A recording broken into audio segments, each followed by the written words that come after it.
એક હોય છે ઈચ્છા અને એક હોય છે આવશ્યકતા. આવશ્યકતા સહેજે પૂરી થાય એવો પ્રકૃતિનો નિયમ છે. ઈચ્છા પૂરી થાય એવો કોઈ નિયમ નથી. આ બધાના અનુભવની વાત છે. આવશ્યકતા છે કે સાદું ભોજન મળી જાય એમ, રહેવા માટે સાદું મકાન, રોટી કપડાઓ મકાન, આ ત્રણ ચીજ છે ને આવશ્યક વસ્તુ છે. સાદો ખોરાક રહ્યો ને એ તમારું શરીર કોઈથી બગડશે નહીં અને રસોઈ બનાવવામાં પણ ઝડપ થશે. પછી તમે ચાઇનીઝ ને પંજાબી ને બીજા ત્રીજા જે કંઈ આવે છે, નાન ને બધું પંજાબી, ખેંચો તો લાંબી થાય એવી રબર ટાઈપની, એ બનાવવામાં પણ મહેનત, પૈસા પણ જાજા જોઈ અને ખાધા પછી પચવામાં પણ મહેનત. રહેવા માટે સાદું સીધું પહેલાં નળિયાવાળા જ મકાન હતા કે બધી ઋતુમાં એમાં તકલીફ ન પડતી. ઉનાળામાં વચ્ચેથી હવા આવે. હું નળિયાવાળા મકાનમાં રહેલો છું. ગોળ મટાનું ચણતર હોય એટલે તમને તાપ ઓછો લાગે. બધી ઋતુમાં પૂરક ગણાય એ મકાન. આ તો હવે 25 માળ ને 50 માળના મકાન ફ્લેટ મીડા બનવા. એટલે પરમાત્માએ આ સૃષ્ટિની રચના કરી તો આ બ્રહ્માંડની રચના કોઈ આપણા મિત્ર કે આપણા શત્રુએ નથી કરેલી. આ બ્રહ્માંડની રચના આપણો પરમ સુહદ પરમાત્મા જેને કરેલી છે. એમાં કંઈ દુઃખ છે નહીં. પણ દુઃખ છે ને માણસ મનથી ઊભું કરે છે. આવશ્યક વસ્તુ જે છે એ શરીરને પણ તંદુરસ્ત રાખે છે અને આયુષ્ય પણ લાંબુ જીવે છે. સાદું અન્ન એટલે એનું મન પણ સાત્વિક બને. તામસી અન્ન ખાવ એટલે તમને ઊંઘ આવે. તામસી અને રાજસી અન્નથી ભોગ ઉત્પન્ન થાય.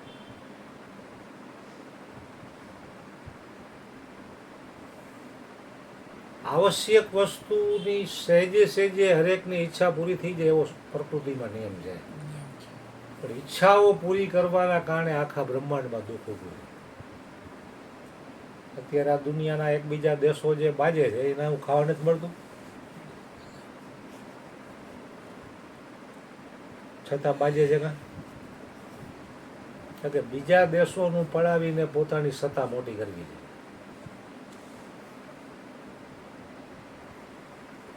80 વર્ષની ઉંમરના પ્રધાનો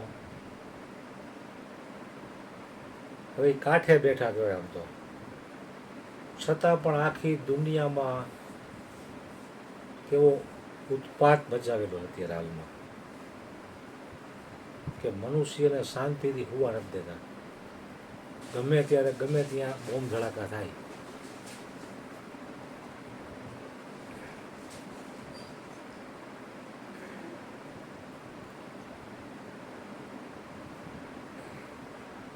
કારણ કે ઈચ્છા એટલે ચાહના મૂળ કારણ છે દુઃખનું. ચાહ ચમારી ચૂહરી અતિ નીચન કી નીચ, તું તો પૂરણ બ્રહ્મ થા ચાહ ન હોતી બીચ.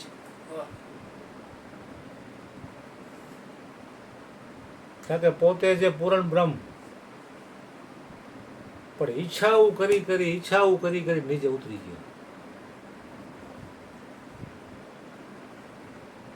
ચમાર જ્ઞાતિ થોડીક હલકી ગણે માણસો. ચાહ ચમારી ચૂહરી અતિ નીચન કી નીચ, તું તો પૂરણ બ્રહ્મ થા ચાહ ન હોતી બીચ.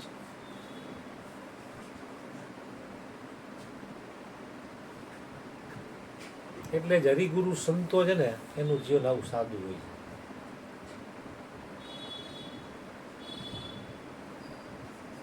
જે આવે એમાં ગુજારો કરી લેવો. સહેજે સહેજે કોઈ સારી વસ્તુ મળી જાય તો એનો કોઈ ઇનકાર પણ નથી, પણ ઈચ્છા કરું હું કે મારે રવો ખાવો છે, શીરો પૂરી ખાવા કે એનો રસ ખાવો છે અને પંજાબી શાક ને નાન ખાવી ન મળે તો કેવું દુઃખ થાય.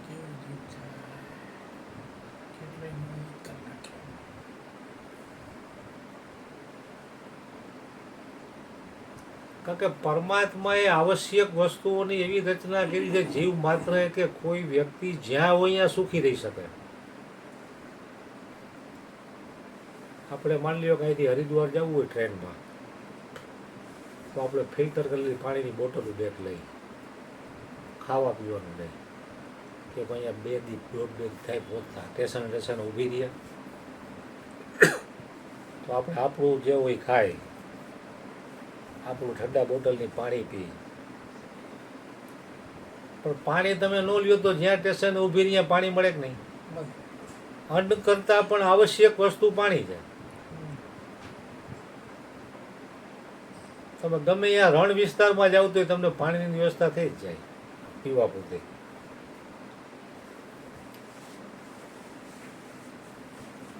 ખોરાક કરતાં આવશ્યક વસ્તુ પાણી છે અને પાણી કરતાં અત્યંત આવશ્યક વસ્તુ હવા છે, એટલે ઓક્સિજન.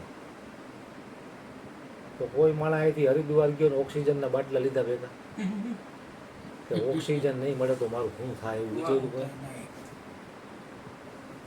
દુનિયાના કોઈ પણ દેશમાં જાય કોઈ ઓક્સિજન લઈ જાય છે? તો અત્યંત આવશ્યક વસ્તુ હવા એટલે કે ઓક્સિજન છે એ પરમાત્મા જ્યાં જાવ ત્યાં મળે. ઓક્સિજનની કેવડી કિંમત છે એ કોરોનામાં થઈ જ નહીં બધાને, કે પૈસા દેતા ઓક્સિજનના બાટલા મળતા નહોતા અને કેટલા માણસો ઓક્સિજન ન મળવાના કારણે મૃત્યુ પામ્યા કોરોનામાં, આપણને બધાને ખબર છે.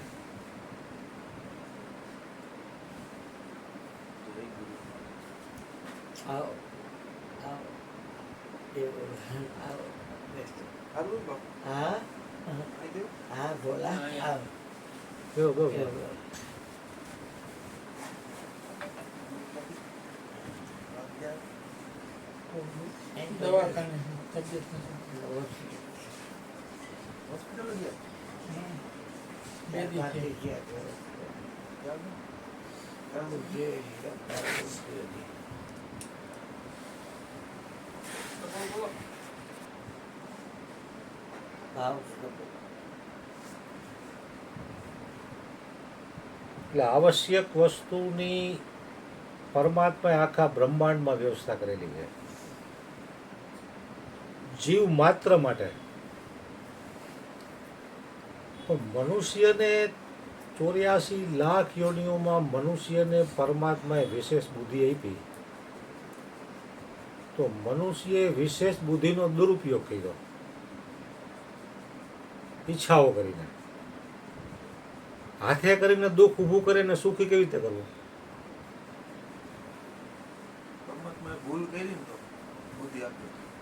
કાંઈ ભૂલ કાંઈ નથી કરી પરમાત્મા. પરમાત્માએ તમને સ્વતંત્ર બનાવ્યા એનો અર્થ એવો નથી કે તમે એનો દુરુપયોગ કરો. તમને કહો કે 50 લાખની 4 વ્હીલ આપી દીધી કે ભાઈ તમે શીખીને વાપરો, પછી તમે 200ની સ્પીડે વાપરીને કોકને મારી નાખો તો એ ભૂલ તમારી કે પરમાત્માની?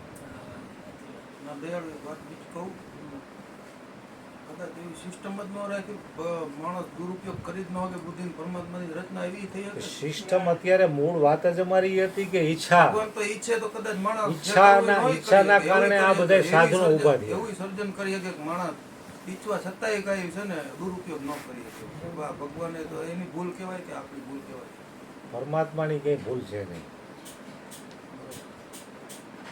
હા તો મને મનમાં વાત આવી ગઈ એટલે કહી દીધું બરોબર. પરમાત્માએ આ શરીર અને આખું બ્રહ્માંડ બનાવ્યું ને એમાં તમે રજ માત્ર પણ એની ભૂલ કાઢી ન શકો.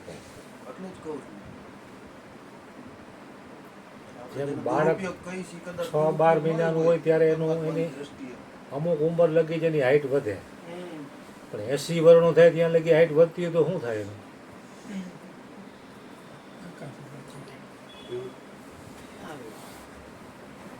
ના એટલે આપણે કદાચ દુરુપયોગ જેને સમજી પરમાત્મા એને દુરુપયોગ નોય સમજતો હોય તો ભલે માથે મરી જાય ધાબુડા કેટલું ધ્યાન દેવું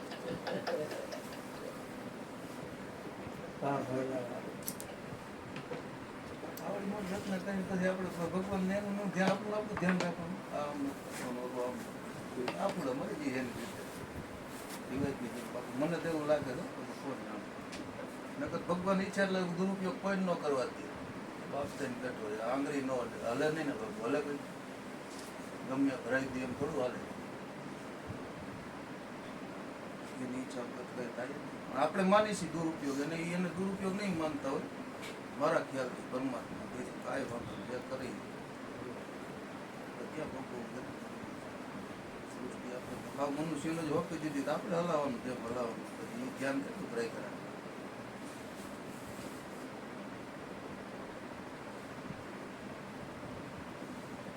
મહેર બાપુને કઈ હોસ્પિટલ આમ્રપાલી રોડ ઉપર civil hospital doctor Arun Trivedi ત્યાં મળતા હોય એ સંજયભાઈના દોસ્તાર થાય એટલે એને શું છે કે